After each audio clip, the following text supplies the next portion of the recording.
this week. I can't even imagine what the parents are going through. 2 boys were injured in a shooting at McDonald's, plus a deadly stabbing in Times Square. And I think it's dangerous. A 4th of July celebration goes horribly wrong. Right now, Fox 5's Crime in the City. Here are the crimes across the 5 boroughs. We begin in Kips Bay, where the body of Yazmeen Williams was discovered in a sleeping bag on a sidewalk. Chad Irish has been charged with second-degree murder in connection with her death. Man, police charged with concealing the body of Yazmeen Williams in a sleeping bag on the sidewalk is now facing upgraded charges of murder. He continues denying his involvement or even knowing the victim. Now, this case hitting that community and also the city hard.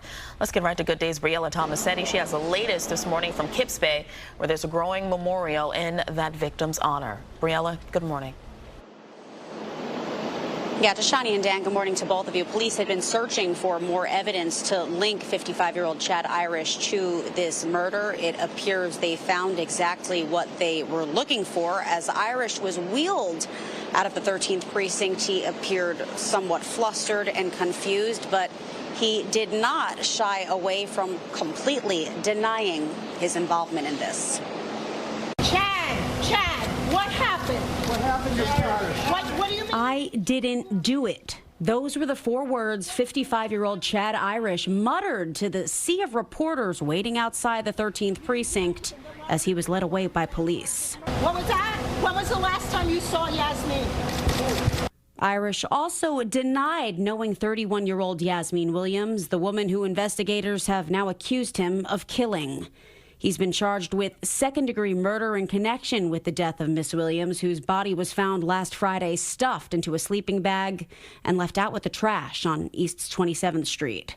The New York City Medical Examiner's Office determined that she died from a gunshot wound to the head. All right, you found it. Irish was initially charged with concealment of a human corpse, but the charges were upgraded yesterday. This surveillance video obtained by the New York Post shows a man in an electric wheelchair, believed to be Irish, dragging Williams's body to the curb.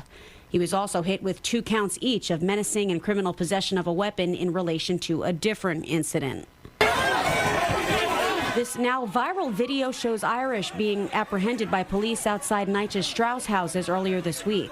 A seething crowd descended on him as he was taken into custody while handcuffed to a stretcher.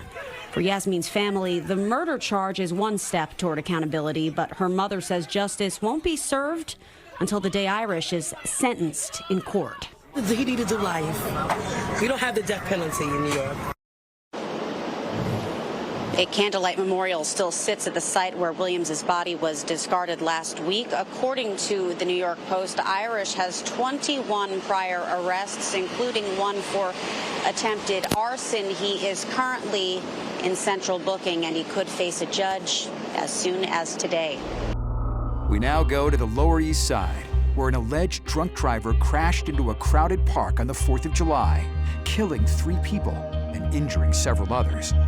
The accused driver is now facing multiple felony charges. Our top story, the man accused of driving drunk, ramming into a crowd and then killing 3 people on the 4th of July is back now in court facing a judge. Let's get over to Arthur Chin, who is live in Lower Manhattan with more on what's been an extremely emotional morning, especially to the family members of those lives that were lost.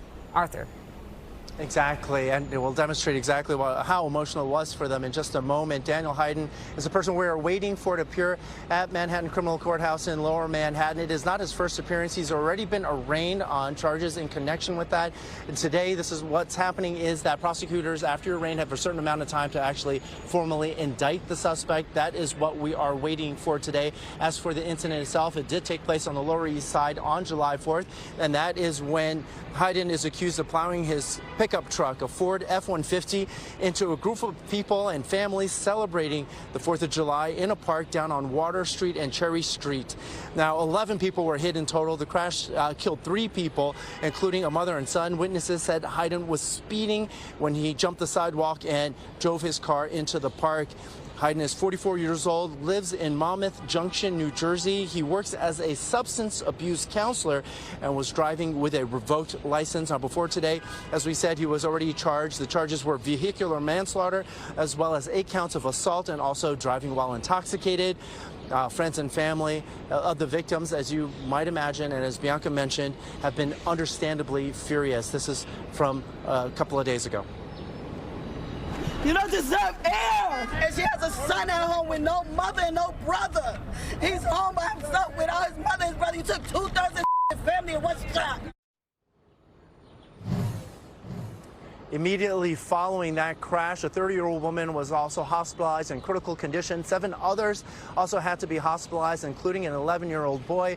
While we await the formal indictment, if the conditions of any of those individuals change, the charges could be even worse for Mr. Hayden.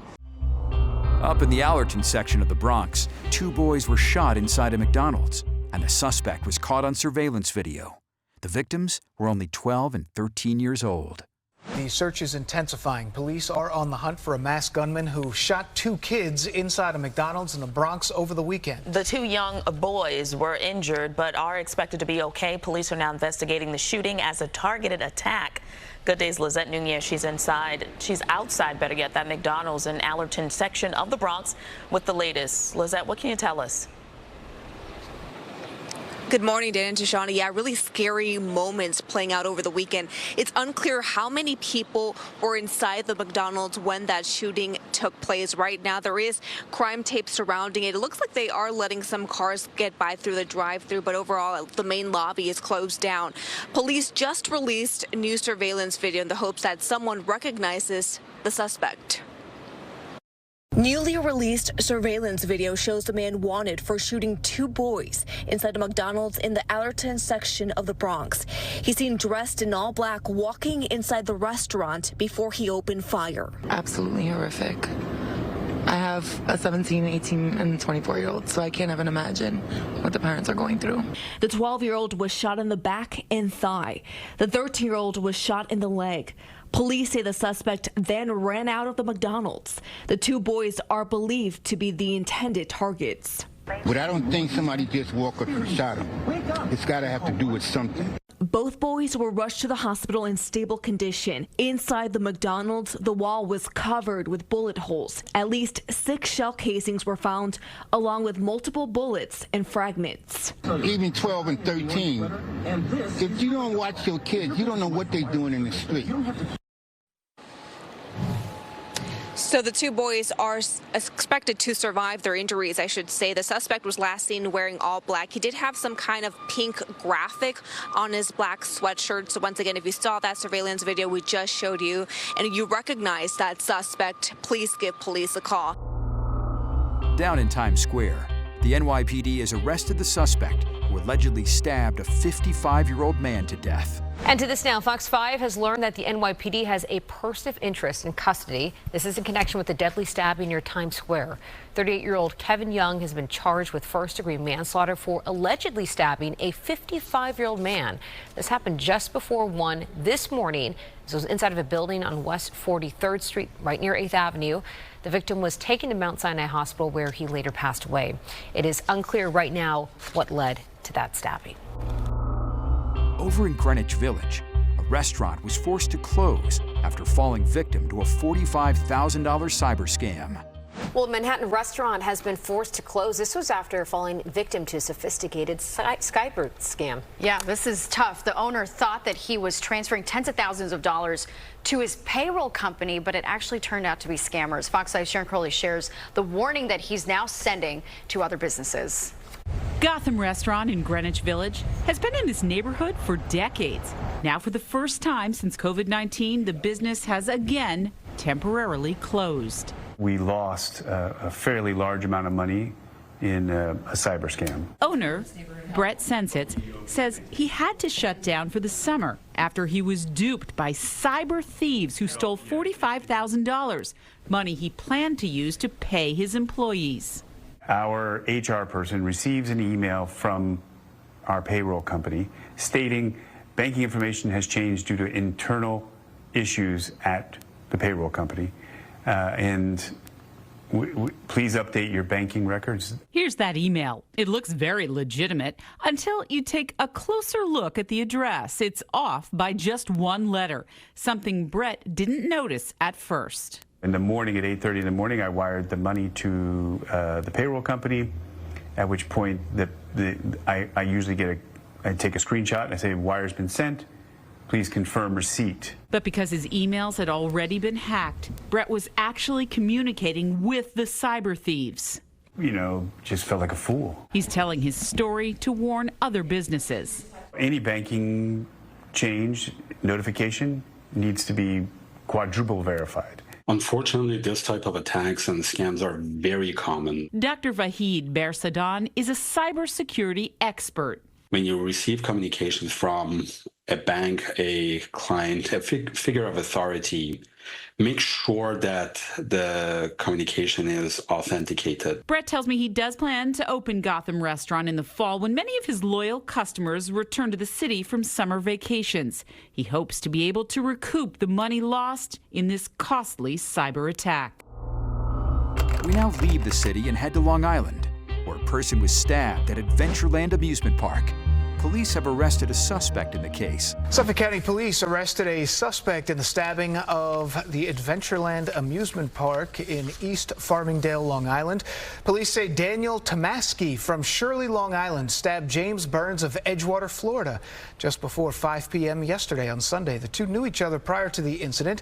Tomaski is charged with assault in the first and second degree, criminal possession of a weapon in the third and fourth degree, and endangering the welfare of a child. Mr. Burns was hospitalized in what's described to us as critical condition this morning. The park says it will operate under regular hours today. And finally, we end in Port Jefferson Station on Long Island, where 4 people were injured and several cars were damaged in an illegal fireworks accident. Debris and empty boxes litter a Port Jefferson neighborhood after a home fireworks show went the wrong way. 4 ended up in the hospital, including an 8-year-old. Fox 5's Jody Goldberg talked with people who say this display is a yearly tradition. It's a home fireworks display that draws hundreds to this Port Jefferson neighborhood each year. It goes on for like 20-25 minutes. Phenomenal show, the best show I've ever seen. Everybody loves it. Everybody comes to see it. An illegal, non-stop show that some say beats the pros. They should honestly be hired by Grucci. But now Suffolk County Police are investigating after a firework went sideways at the end of the show. 4 spectators ended up in the hospital, including an 8-year-old who officials say is in the ICU with burns. Others injured range in age from 30 to 38. They also have burns, one a leg injury, another a severed finger. A cracked car windshield, scratches and dents are among the other damages. I think it's dangerous. No one answered the door at the home where the show took place. While some decorations are still intact, empty boxes and debris scattered across the lawn sat untouched. The guy is a nice guy. He's one of the nice guys I've ever met. There have been several arrests for the illegal sale of fireworks leading up to and on the 4th of July. And this incident here in Port Jefferson was hardly the only one with injuries. In Copake, an explosion severed 3 fingers on a man's hand. An 11-town man was charged after he supplied and instructed an 11-year-old to ignite fireworks. And a malfunction caused a fire, leaving 4 people homeless. This woman we spoke to hopes people think twice next year before putting others in danger. It was honestly a good fireworks show, but was it worth it? I don't think that they would agree that it was worth it. The Suffolk County Police Department says they anticipate at least 1 arrest in connection with the illegal Port Jefferson display and caution residents, as they say tonight is expected to be just as busy. That's this week's Crime in the City. Subscribe for more at youtube.com/Fox5NY.